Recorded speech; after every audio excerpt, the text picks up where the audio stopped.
Good Sunday afternoon, everybody. Come on in. Happy Mother's Day to all the mothers out there. Hope y'all are having a God bless Sunday and a beautiful, wonderful Mother's Day for the beautiful, wonderful mothers that you are. Happy Mother's Day for everybody who stands in the position of a mother. Oftentimes we don't have to have children of our own to be mothers. So for everybody that stands in that position, I'm saying happy Mother's Day to you. God bless you. Longevity. Hope you got lots of nice gifts today. For those of you who like it, I hope you're out going on your way out to dinner this afternoon to have a nice, relaxed dinner.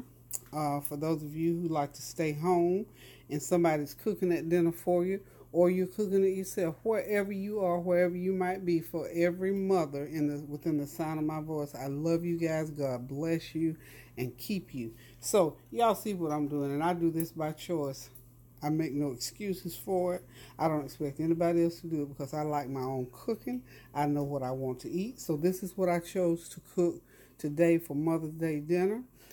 It's going to be Sunday dinner as usual. It just happens to be Mother's Day. So on the menu today, the meats will be, of course, I love baby back ribs. So baby back ribs are back in rotation again for this Sunday. I love chicken. Y'all know I'm still working on 50 ways to do chicken. I'm going to fry up those chicken drumsticks. And back there, raw shrimp, I'm going to make a huge pan of shrimp fried rice. So as far as protein is concerned, those are my three favorite things in the world to eat. Now I'm going to move on to the veggies. Just give me a second. Pardon me just for a second. Also, I need to get these ribs into the oven, so I'm going to go ahead and get these ribs into the oven. This is 3 slabs of baby back ribs. I'm going to put them in the oven. It is now 11:17, so about 1:17, I'm going to be pulling them out, cutting them up, putting the sauce on them, and run them back through for another 15 minutes. And, of course, you know, fried chicken, we're just going to wash it, season it, and fry it. We're going to pan fry it. I very rarely deep fry, just something like what deep frying does.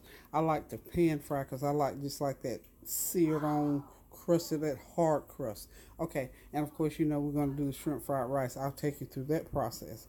Okay, so right now I'm going to go ahead, I'm going to cover these ribs lightly for the first hour. Then about 45 minutes, I guess, on the end, I'm going to take that cover off and I'm going to just let them sort of bake and let that meat sort of crisp up, and then I'll take them out, cut them up, and sauce them down.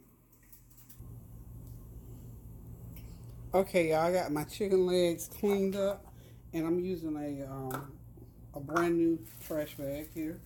I'm gonna put them in there because I got so many of them, and because I want to swish them around really good. So what I've got 28 chicken drumsticks, and I've got a half a cup of complete seasoning, a fourth of a cup of lemon pepper seasoning, and about an eighth of a cup of garlic powder. So that's what I'm seasoning with. Just a little bit something different, you know, a little something for the family. I found this Kingsford lemon pepper seasoning. I'm going to sprinkle a little bit more. And I'm just going to put that on there and go ahead and get them in and let them marinate, because I'm not going to fry this chicken right now. But I do want to get it, because this was something I just decided I was going to do. So this is just a quick way when you got a lot of chicken. And this will keep you from having so much cleanup when you get ready to, make sure things are not contaminated. And this will just get them mixed up real, real good. I don't have to get my hands involved too much. But when I get through swishing these around real good, I'm just going to stick them back in the fridge, put them in another bag, stick them in the fridge, and let them marinate for about a good hour, hour and a half. And then I'll take them out. I'm going to pour that... Remember the last time I poured some milk on them? I'm going to pour milk on them again.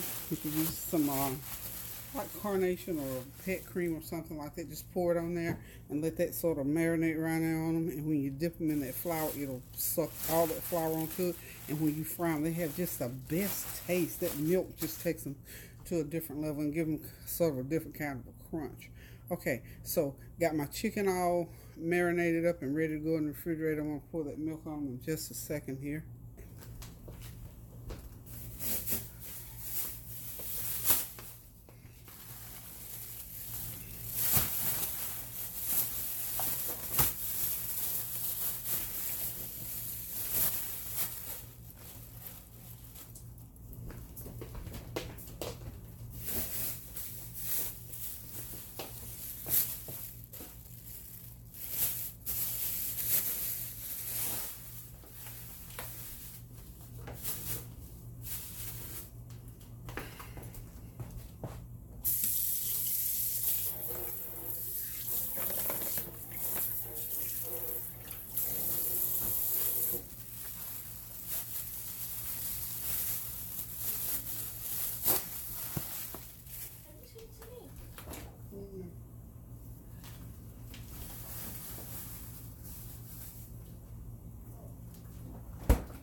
What are you doing?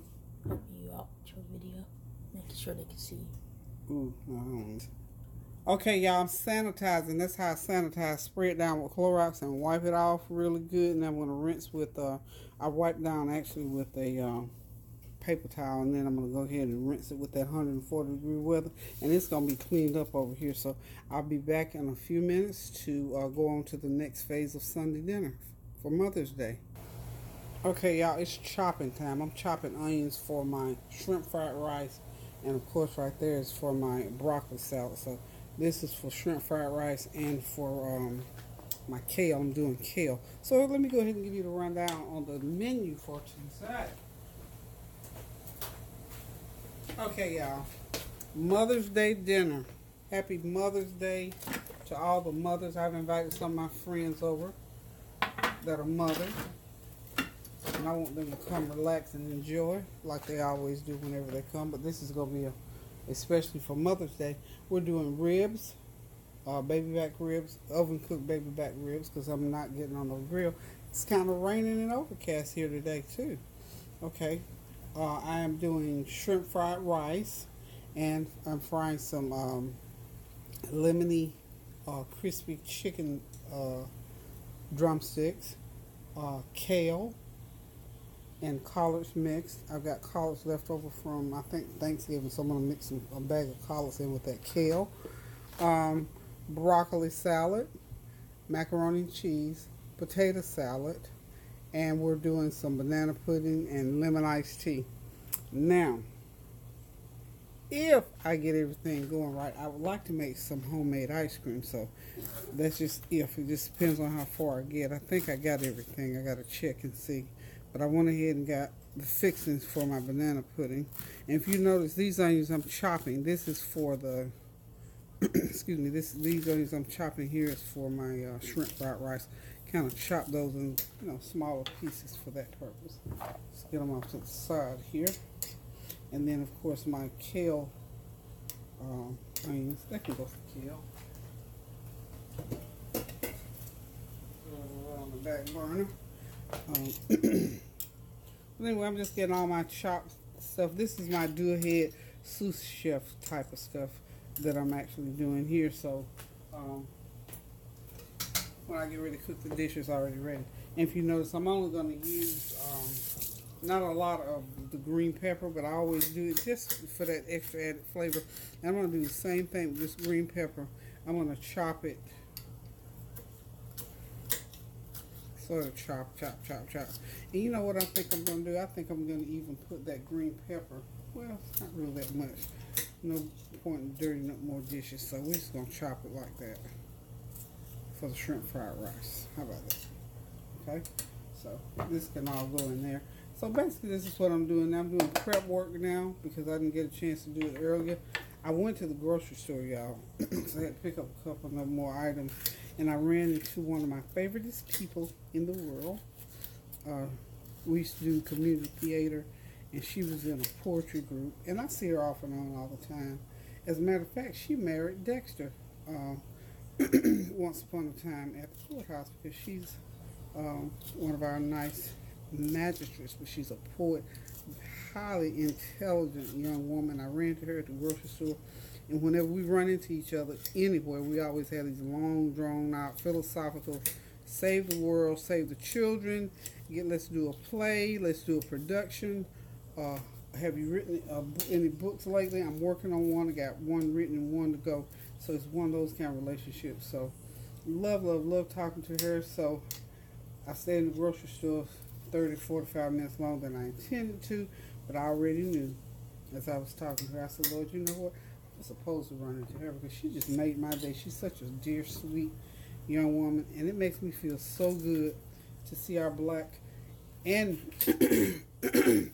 and white women. Just let me get there now. When I see women doing well and concerned, I don't care if you're black, white, green, blue, red, yellow, I don't care what. Women, just women in general, doing well as far as thinking about what's going on in the world and not being selfish and willing to share. And she is so willing to share her talents. So we're going to work on some things in the community. And y'all know whenever we get done I'm going to bring it straight to YouTube. But anywho, that was just one of the things that I've done just prior to cooking. Then, of course, I ran into my neighbor, Cynthia. I had my 2 Cynthias right there in the store this morning. And she's such a dear, sweet person, too. And I'm just talking like that because I'm talking about the dear, sweet women that are in my life that are mothers. And they're both mothers. And they are wonderful, wonderful mothers. And they're wonderful daughters. I consider them daughters just like I do Tanya and Tansy. So I'm always excited when I have the opportunity to talk to them and to know that they're doing well. And to know that their minds are always on doing something for other people. I went back to the store to get some additional things to cook for dinner, and Cynthia, she had such a piggy spirit. She was over there. She said, well, I had to come back. The boys said they wanted some banana pudding. Now, she has a daughter, and then she has her 2 nephews, boys, and they want banana pudding. So I said, look at that piggy over here in that. Going back to the store, she said, Miss Howard, you know what? They asked for it, and it seemed like when they asked for it, I couldn't resist. And that's that mother spirit in us, that mother spirit in us. So when you wonder why am I doing this? It's a mother spirit that comes. It's a package deal, and you know, for anybody that doesn't have it, I won't say don't have it, that hasn't surfaced, because definitely it's there. Definitely it's there. We just have to give it time to raise up in us. But I just love it, and I know why I do the things that I do, because it's just in me to do it. Okay, these onions here are going to all be for my kale. I like a lot of onion in that kale, give it that good old flavor. So that's done. So I'm going to switch over here, and we're going to get the kale going, and then we'll come back to the other sides. Okay, here we are, y'all. We got 2 bags of kale and a bag of frozen collards that I'm going to be putting into that big pot on the back of the stove there. And then on that one on the front there, that's where I'm going to cook the noodles for the macaroni and cheese. So we're going to go ahead and get the kale going, and then we'll be right back and we'll give some more instructions. Okay, the kale has cooked down. Now I'm going to go ahead and add the onions, and we're going to cover it and let it cook. And remember now, when you cook that macaroni, you have to keep stirring it, because that macaroni will stick on you.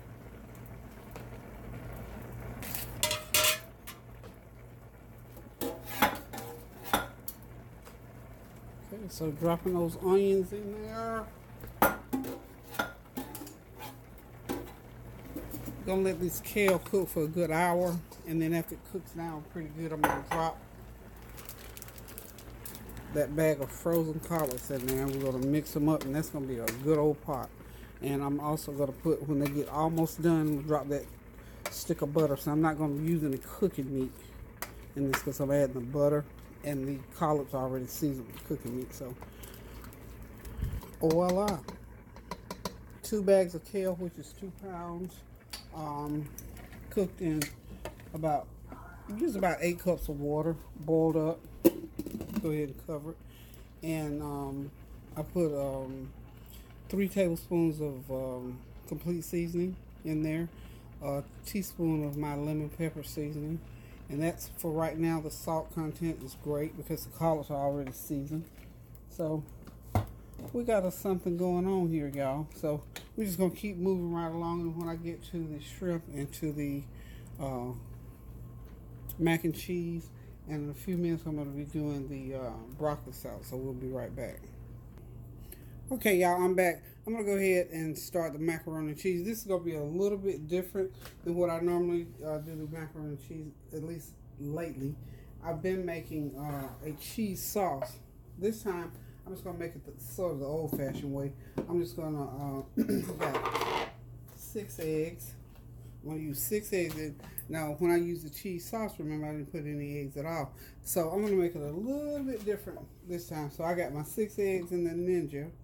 I'm going to go ahead and whip them up with that, the rest of that half can of evaporated milk. Remember, I put half of it in, poured half of it over the chicken that I was making. So what I want to do is to make sure that this is well blended. And what I want to make sure is well blended are my eggs, okay? For me, I like to season each ingredient. So I know I put complete seasoning in my scrambled eggs. So I'm just going to put a teaspoon right in there. Well, that wasn't a good teaspoon. So I'm going to put me a good teaspoon right in there. Okay. And then I'm going to cover it. And I'm going to go ahead and I'm going to send it through this bullet. I always call it Ninja. Do I need to buy a Ninja? Does Ninja need to send me one, y'all? I want it liquefied.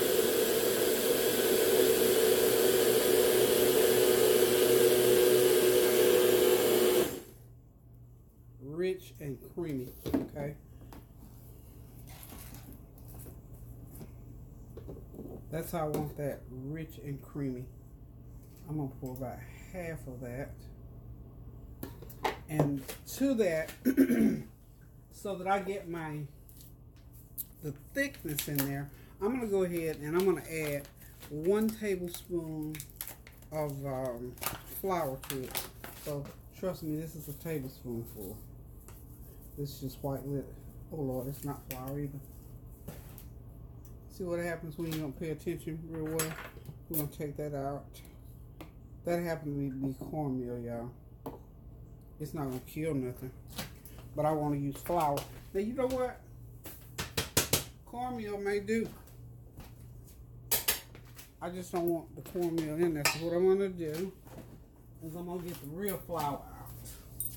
That's some new, and I thought it was, the reason why I thought it was flour, it's some new, Martha White, and I thought I got Martha White flour, but I got Food Line self-rising flour. So look, this is what really happens in the kitchen, so don't y'all try to pretend.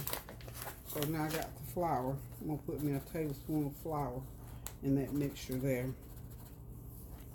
Okay, and that's just to help to give that creamy flavor. Flour is what you need for that real rich, creamy flavor when you're trying to thicken or level something out. So remember that when you're using flour and not meal, y'all. Anyway, this is going to end the first part. So hang on for part 2 because this video is a big one. And we're going to do it in 2 parts today. So hang in there with us and we're going to bring you part 2 right after part 1. Toodles.